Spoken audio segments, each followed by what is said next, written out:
Como en la clase anterior, vamos a seguir hablando del vehículo. Ahora vamos a hablar de los elementos de seguridad activa y pasiva, diferencia entre activa y pasiva y cuáles son los elementos de cada una de ellas. Bueno, pues todos los coches salen de fábrica dotados de una serie de elementos de seguridad.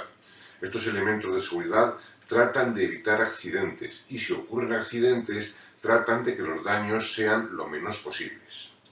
Se dividen en dos grupos, seguridad activa y seguridad pasiva. Vamos a diferenciarlos. Por ejemplo, este vehículo circula por la carretera y pretende tomar la curva. Lo contrario, seguir en línea recta y chocar contra el árbol sería el accidente. Bueno, pues los elementos que sirven para que ese accidente no ocurra son los elementos de seguridad activa, los que sirven para evitar el accidente. Por ejemplo, los neumáticos para que se agarre bien a la carretera, los frenos para disminuir la velocidad, la dirección para tomar la curva. Todo lo que se usa antes del accidente es la seguridad activa. Y si el accidente ocurre porque el coche no lo consigue dominar y te pegas contra el árbol, pues entonces los elementos que actúan en ese momento para que los daños sean lo más pequeño posible son los que se llaman elementos de seguridad pasiva, como puede ser el cinturón, el airbag, la carrocería, que te protegen cuando ocurre el accidente. O sea, activa lo que sirve para evitar el accidente y pasiva lo que sirve cuando ocurre el accidente para evitar daños. Así que los principales elementos de seguridad activa serían los neumáticos, los frenos, el ABS, la suspensión del vehículo, la dirección, sus luces, y los principales elementos de seguridad pasiva serían el chasis y la carrocería, los cristales del vehículo, el cinturón de seguridad, el airbag, el reposacabezas. Pues bien, ahora vamos a ver cada uno de estos elementos uno por uno, con detenimiento, porque pueden caer en el examen y preguntarnos diferentes detalles sobre ellos. Empezamos con los neumáticos, que se consideran elementos de seguridad activa porque si se agarran bien a la carretera nos ayudarán a evitar el accidente y si no se agarran bien no nos servirían para nada. Bueno, dentro del neumático hay que distinguir diferentes zonas. En primer lugar, la banda de rodadura es lo que va en contacto con el asfalto, es decir, lo que coloreamos en amarillo en la fotografía. Luego estarían los flancos, que es la parte que hemos dejado en color negro, es decir, los laterales del neumático.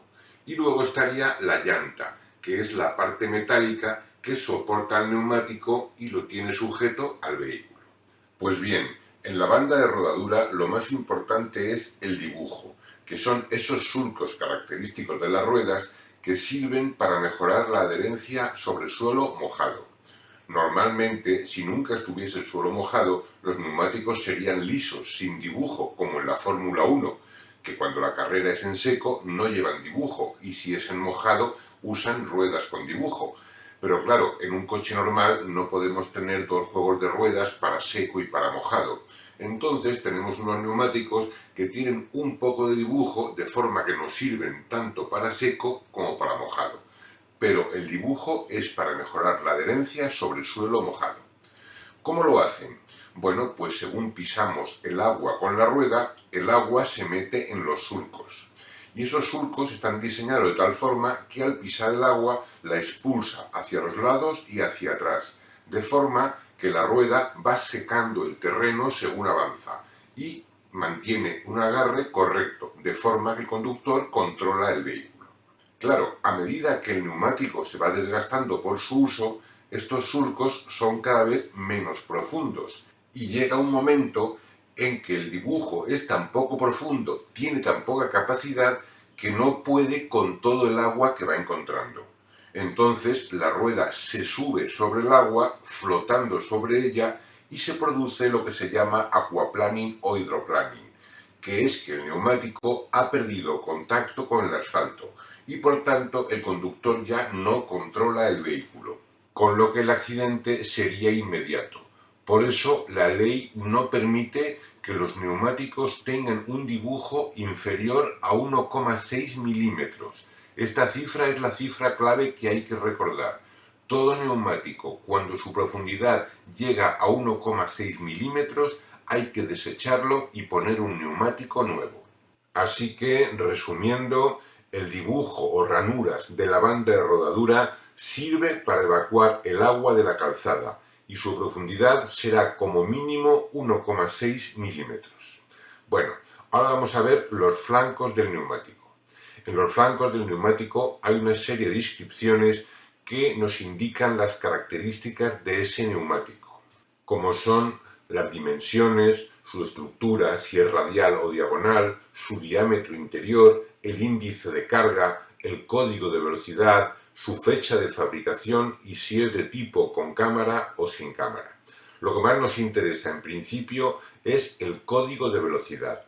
Y es que existen neumáticos de más o de menos calidad.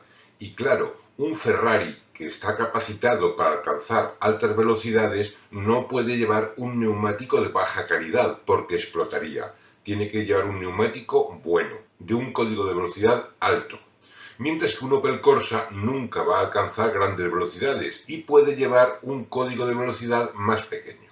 Por eso, cada coche viene de fábrica dotado de unos neumáticos adecuados y podemos cambiar los neumáticos por unos neumáticos iguales o de más código de velocidad, nunca de un código de velocidad inferior, porque podrían explotar al alcanzar altas velocidades.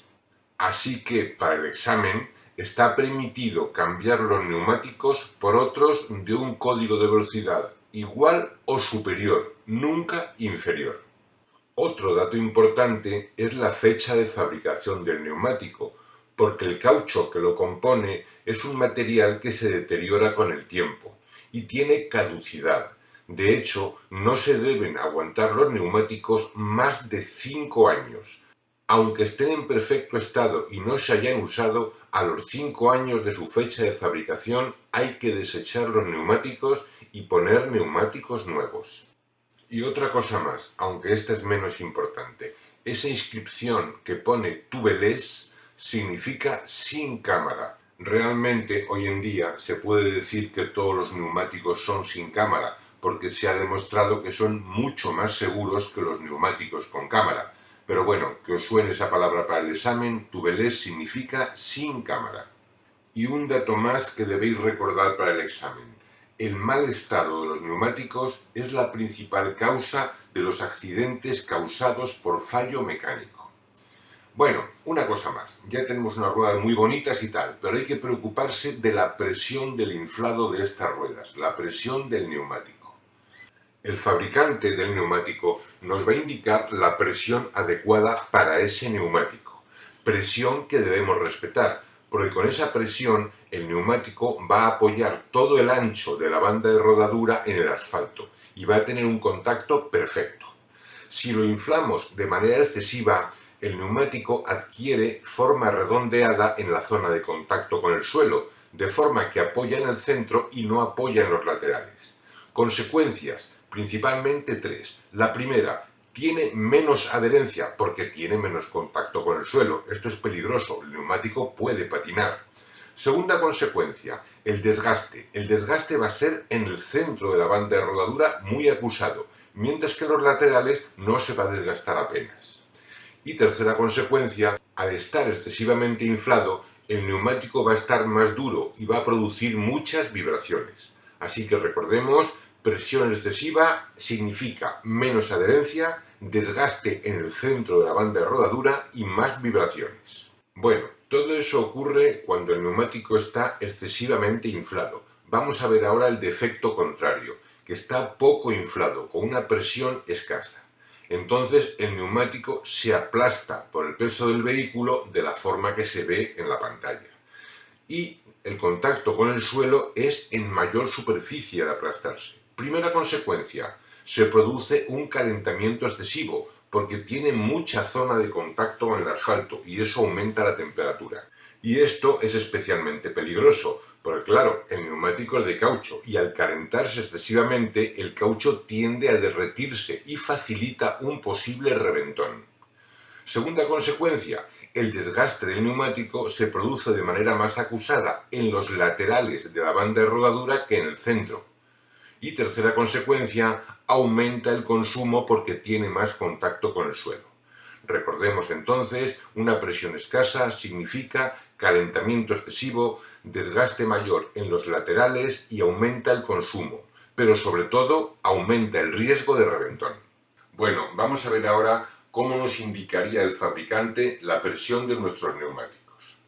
Esta pegatina que veis en la pantalla la podríamos encontrar en el borde de la puerta o en el tapón de la gasolina y también estaría por supuesto en el libro de instrucciones. Vamos a estudiarla un poquito. Vemos que hay dos coches dibujados. Eso significa que el coche de la izquierda es cuando el vehículo va poco cargado, es decir, el conductor y un acompañante como máximo. Y el dibujito de la derecha es para cuando el coche va muy cargado, ya sea porque vayan 4 ocupantes o porque llevemos bastante equipaje. Observad además que la presión de las ruedas delanteras es distinta a la presión de las ruedas traseras. Esto ocurre en casi todos los coches, porque no es lo mismo el peso que aguanta unas ruedas al peso que aguantan las otras.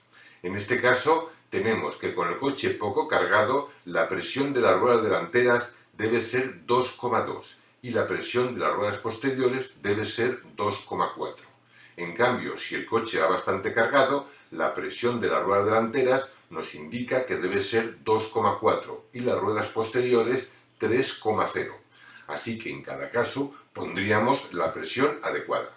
Y para evitar que en el examen haya preguntas que os hagan dudar, tened en cuenta que esta presión se debe respetar tanto en invierno como en verano, si llueve o no llueve, con nieve, con frío, calor, en recorridos cortos o en viajes largos, da igual. La presión del fabricante siempre es la correcta, porque se trata de que la rueda apoye bien en el suelo, en toda circunstancia. Únicamente se cambiará esa presión cuando llevemos más carga, y eso ya también nos lo indica el fabricante como acabamos de ver.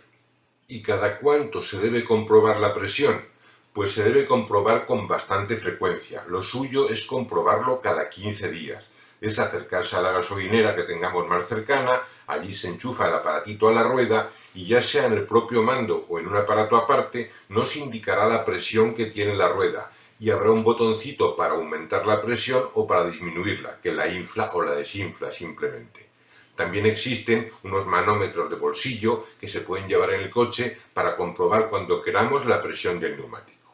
Eso sí, es muy importante que lo comprobemos en frío, porque a medida que el neumático se calienta, la presión aumenta y nos puede dar una lectura engañosa. La presión que nos indica el fabricante es siempre presión en frío.